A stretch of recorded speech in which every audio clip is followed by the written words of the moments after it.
In many respects, Canadian boxing came of age in the 1980s. And while fight fans followed the exploits of Willie DeWitt and Sean O'Sullivan, one fighter came out of Winnipeg to make the most lasting mark of that era. Donnie Lalonde was the golden boy. He rose from humble beginnings and a traumatic childhood in Kitchener, Ontario, to become light heavyweight champion of the world. A remarkable accomplishment in itself, and one that becomes even more amazing when you understand the obstacles that Donnie Lalonde had to overcome. In a boxing ring, things change very quickly, and you've got to be calm and steady and keep your balance in life when things are moving, and I think moving around a lot helped me. Like a great line from Bob Dylan, may have a great foundation when the winds are changing shift.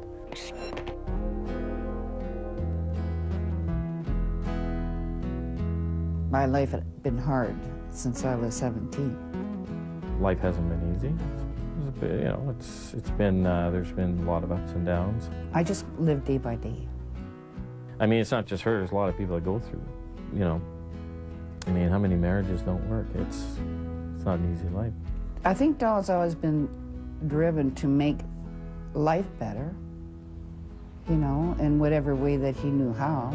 My father comes from a logging family, you know, a lot of alcohol, a lot of cigarettes, and to me, it just from as a child, because I was raised in that atmosphere, it didn't feel right, it didn't feel good. So I wanted to elevate myself beyond where I came from, and I think that's what kept bringing me back, you know. People would say, oh, geez, boxing's tough. Well, try living like that, you know what I mean? Boxing's a breeze, it's fun, it's easy.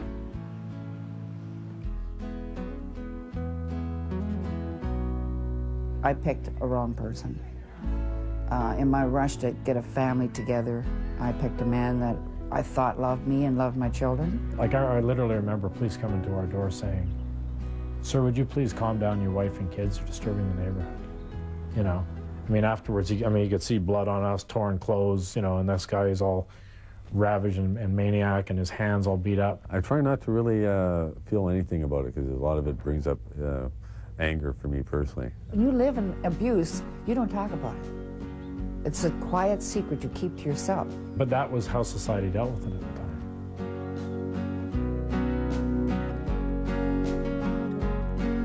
time. We actually were sitting there drinking a beer on a Saturday afternoon, having a cigarette. I smoked, chain smoked. We were watching fighting on TV, and he just looked at me and he said, we could do that. And he goes, well, what do you want to do? I said, let's go for a run. We'll start with that. And we ran for 5 miles to a friend of ours' house through a snowstorm in Kitchener and decided to be fighters. That was the beginning of it. I think we were at the gym the next week. Definitely that turned our life around at that point. Decided to do something significant with our life instead of just sort of following the path that we came from. Hook McComb was actually the trainer, and Arnie was the assistant at the time.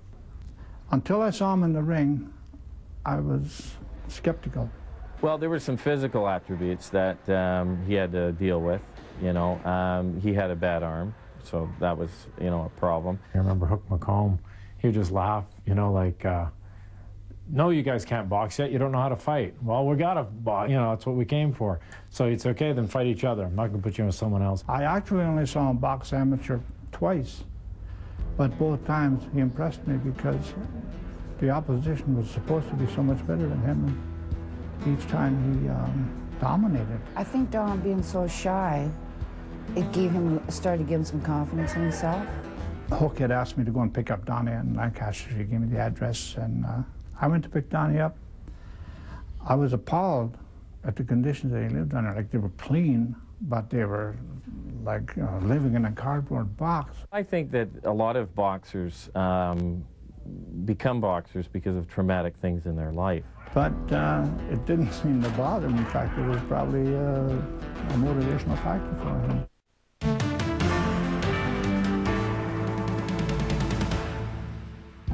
When you go into a boxing ring and really go to war and come out, you're a slightly different person.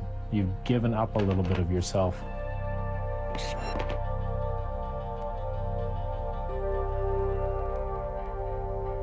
He would get up at 6 in the morning, meet me at the park. We'd run for like 5, 6 miles.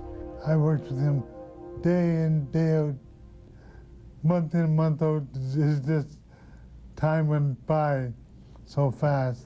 He shared every single thing that he could with me to help open the door and a vision for me to be able to be prepared in this world of boxing. Donnie was very, very smart though, and you learn that smartness in the gym.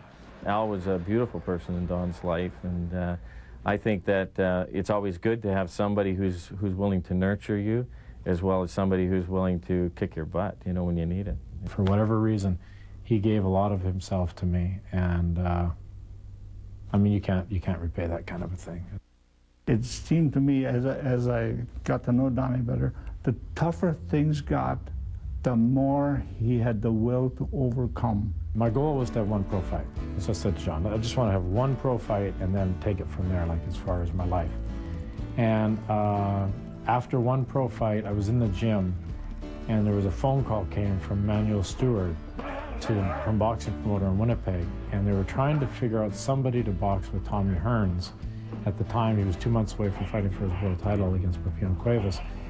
And I remember the promoter saying, you know, I don't have anybody crazy enough in Winnipeg that would get in the ring with Tommy Hearns, right? And I said, I'll fight him. And finally he goes, Manny, I think I've got someone crazy enough. Hold on a second. The biggest, baddest guy in the gym in the world at that time was supposedly Marvin Johnson, two-time world champion light heavyweight. So I drove in my car with my brother John to Indianapolis and went into his gym and started boxing with him.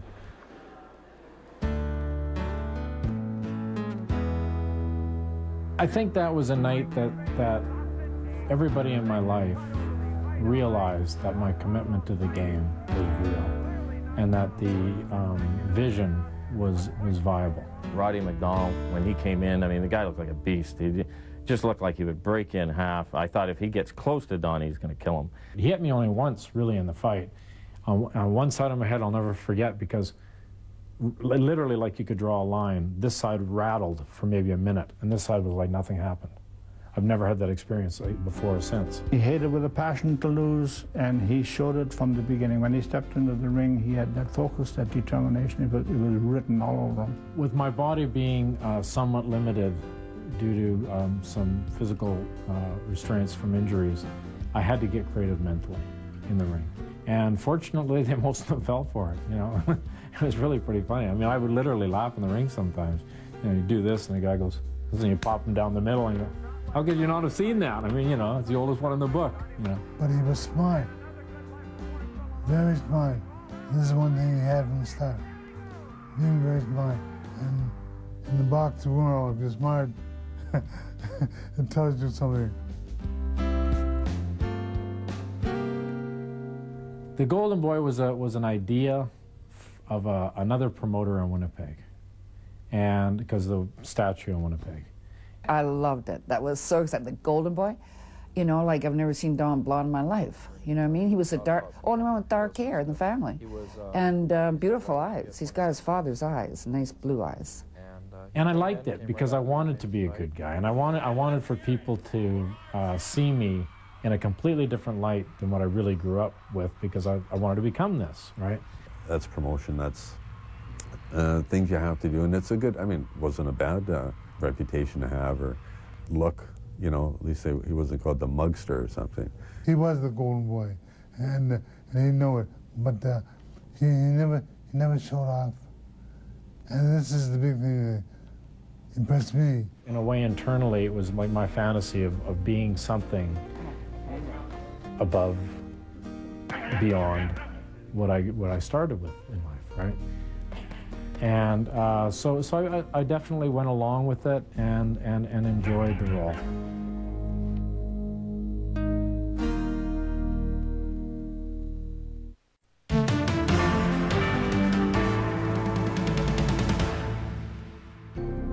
I had no problem boxing, which meant at times debilitating people in order to win. I had no problem doing that because where I came from and what I needed to accomplish internally and financially and everything in my life.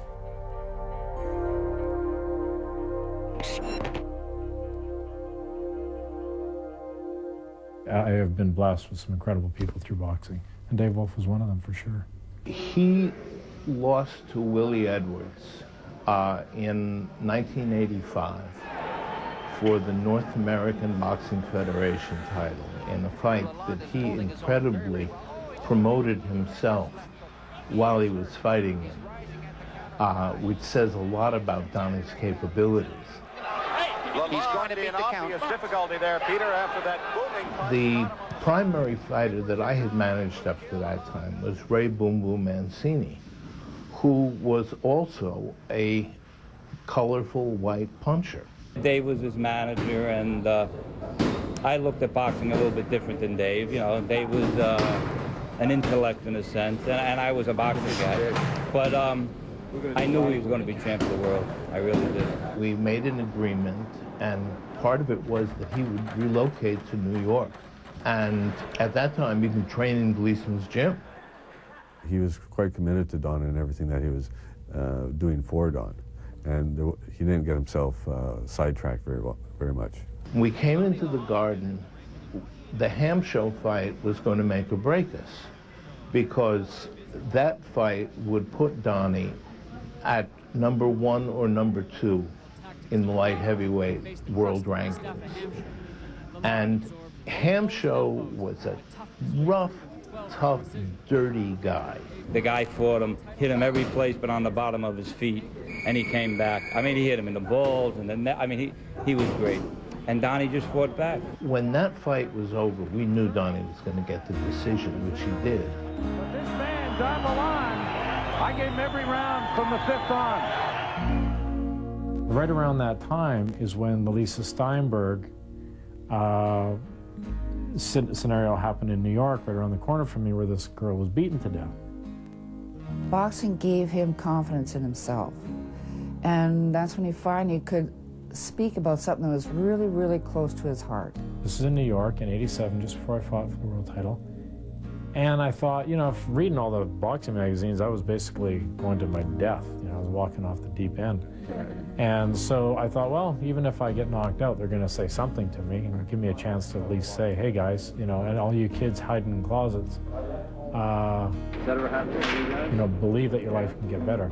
It was just a good thing to see something being done to whatever extent that it could be done to help other people not go through what we had gone through.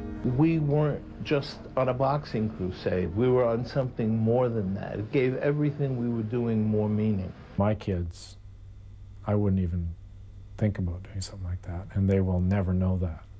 And that's what I needed to do to break that chain.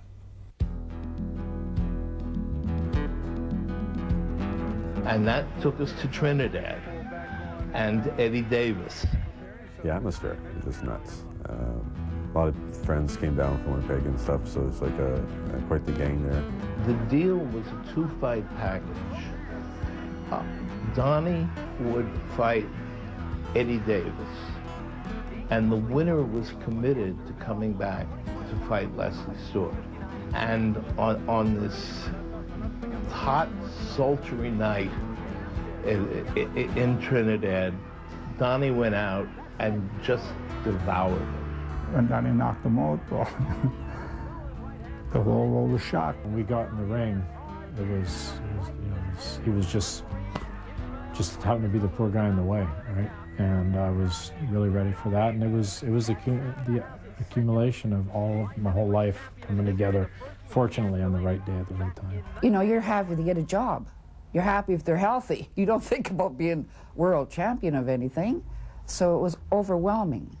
I told him, I said, Donnie, could be all this bullshit for the rest of your life, but they can never take this away.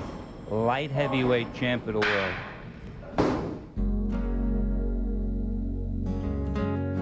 I've met a lot of well-known people, and a lot of them are very wonderful people.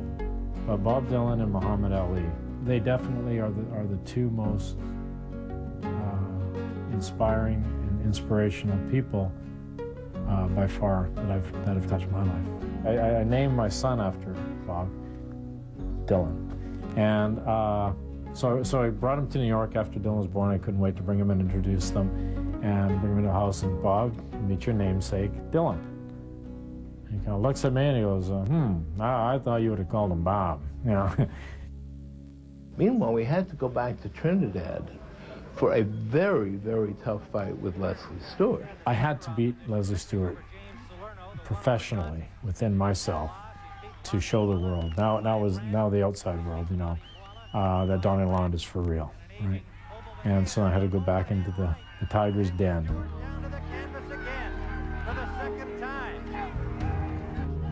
Donnie dropped him second or third round, but Stewart came back and was really making a match of it until, bam, Donnie dropped the right hand on him again. Donnie trapped him on the ropes.